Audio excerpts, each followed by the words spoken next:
Urban Therapy with Sun 752. This your daily go getimism number 585 for May 10th, 2016.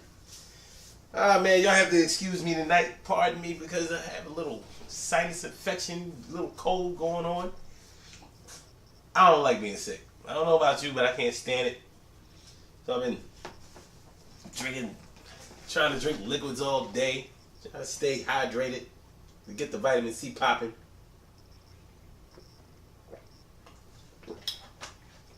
I'm not just drinking that for the video either. Needs that. Vitamin C. Vitamin C. Listen, tonight I'm going to talk to y'all about people who are blatantly disrespectful for no good reason. No good reason. Sometimes people are just really sick with it when it comes to their behavior and their total disregard for other people, other people's feelings, other people's ways of life or whatever. People do crazy things and they don't really think about it until it comes back to bite them in the ass. And it happens all the time. You know, it starts from the lowest, or should I say the smallest thing, and then it can snowball to the biggest or most grandiose type of disrespect. But none of it is acceptable. Now, if you've ever gone into a building or have been entering a building, like let's say you're going to work, and you hold the door open for somebody, and you know they may not have been right behind you, so maybe they were like 10 steps behind you, and you held the door for them, and then when they get there, they don't even say thank you for holding the door.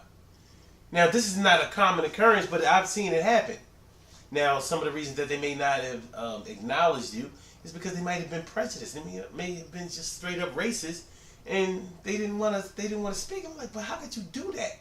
Or I've even seen this happen. You hold the door for them, and they go in another door. Like they're basically saying to you, I don't want you to hold the door for me. That's blatant disrespect. It seems kind of small in the big scheme of things, but it's large. Even when you greet somebody, good morning. Good morning, hey, how you doing, man? And they give you the, what's so good about it? Ain't nothing good about this morning? Go ahead with that. It's like, yo, I'm here for the same 8 hours that you are. But I'm determined to make the best of it, and you give me your ass to kiss. I say good morning. Just give me the good morning and shut the fuck. Hey, yo. That's how it makes you feel, because it don't have to be that way. You don't have to diss nobody like that. It's not necessary. It's really not necessary. But people do this kind of thing all the time because they don't really think about anybody else's feelings. They only think about themselves. And you know how thinking about yourself solo can get you into a whole lot of trouble, but they're not thinking about that either. You could be driving, you know, on a commute or something like that. Somebody comes over 3 lanes, well, should I say 2 lanes? They're always in the left lane, trying to make a right-hand turn, an illegal right-hand turn, coming all the way over 2 lanes. And you may give them the right of way, like, all right, man, you wave them over and all of that, and then they make the turn, knowing that if a cop saw what they did, they would straight get a ticket. But you waved them over, and they didn't give you the, hey, thank you, nothing. Like they own that. I'm like, man, are y'all drunk driving early in the morning? Because that's the way you're acting. Like the entitlement is disrespectful. Because you didn't have to do it. And I'm just trying to show you some of the things that are you know, on a small scale of disrespect, but nonetheless, they can leave you with a nasty taste in your mouth and ruin your day if you're not careful. It's not cool. And people who tease other people from other countries for no good reason. You know, like, I mean, what are you, like 8? You go to a place where Asians are working or something like that, and behind their back they would be like, oh, I'm like, come on, dog. We did that before we was even in high school. We can't look. I'm not like the advocate for anybody else's culture or nationality, but you just don't do that. It's not cool. I don't care what race you are. That's not cool. You know, there's a time and a place for all of that, and right in front of somebody's face like that, when they haven't done anything to you, is not the place for that. People teach their kids how to be disrespectful too. They may not do it on purpose, but it gets done, and it's not acceptable. So you see a situation where the kids sit on people's cars. Now, when we grew up, you didn't just take a chance on sitting on somebody's car. And even back when we did it, the cars could take somebody sitting on them because they were thick metal. That was steel back in the day. Now these cars not made with steel. That little sheet metal that they use for these cars nowadays, they can't take a body of the size of the people nowadays. They can't take that. They can't withhold that. So plus that's not your car. You know, if you dented or something like that. Listen, the other day I saw, Mother's Day as a matter of fact, Sunday Mother's Day, I saw this little boy climbing on top of somebody's ride, on the hood, on top of the roof of the car. I was like, yo, who the, what? He was like, it had to be about 7 or 8 years old. I'm like, why would you let a child do that? There were grown-ups everywhere. Like, what part of the game is that? It's not like this was an abandoned car. This was somebody's car that they drive. All this cursing that these kids be doing in front of adults. I'm not saying that we never cursed when we were coming up, because we did. But we did it mostly amongst ourselves. And when adults came around, we chilled out. Now, I'm not saying that all of the kids nowadays are disrespectful. I hear them cursing, and sometimes when I come amongst them, they bring it down. But you're supposed to turn it off when adults are around. Off. All the way off. It's a generation gap. But I don't even think that the generation gap is all of that wide. We just have to be more careful. Because the way we doing things ain't cool enough.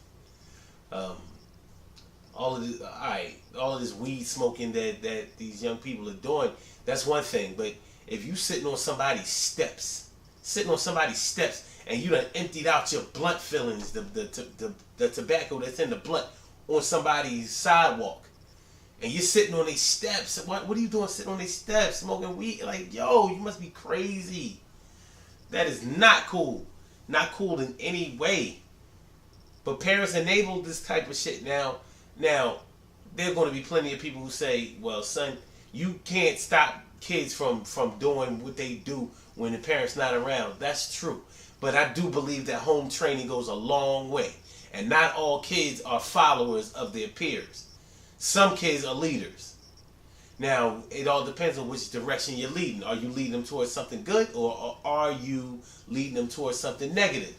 Are you following something good, or are you following something bad? Negative.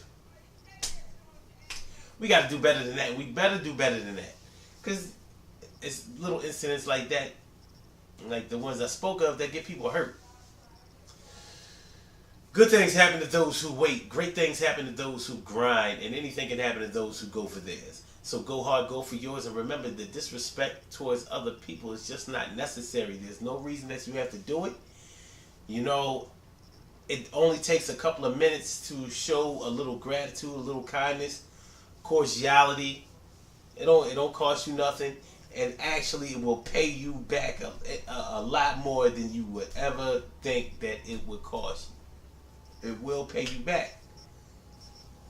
Speaking of pay you back, listen, tomorrow, well, should I say, speaking of kids, tomorrow on the Urban Therapy with Son show, we're talking about plenty of kids, not enough parents. So this is a deep show we're having tomorrow. We're going to be talking about kids, well, parents who have kids by multiple parents, whether multiple baby dads, multiple baby moms, whatever, you know. And when some of the parents are in some of the kids' lives and not in the other kids' lives. It's a tough situation. It's really tough because it puts a lot of pressure on the parents to explain things, you know, why things are the way they are. and it puts a lot of pressure on the kids too, because when they other parent comes around, or people from their other family come around, you know, and then you have a sibling who doesn't have anybody who comes around, it's going to put kids in an awkward position. It may strengthen the bond that they have with each other, but it's also it's just not a good situation. Now, what we're not going to be doing tomorrow, we're not going to be putting anybody on blast about their choices, the choices that they've made in life. I don't care if you have 10 baby dads, 10 kids, about 10 baby dads. That's not my concern. My concern, or should I say our concern, is going to be on the kids and how they are affected by that. Because it's hard enough to raise children by the same parents, even when they're living in the same home. But when you have multiple kids by multiple parents, then you have to really, really be diligent about arranging things so people don't feel left out. So the kids, you know, understand issues of fairness and all of that.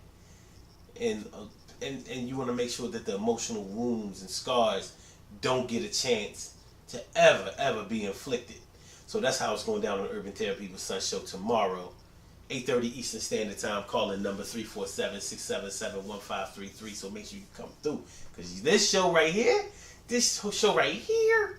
yeah, this thing gonna be the absolute truth. We keeping it 100, no holds barred, tomorrow. All right, so get with us. blogtalkradio.com /Son752. Holla.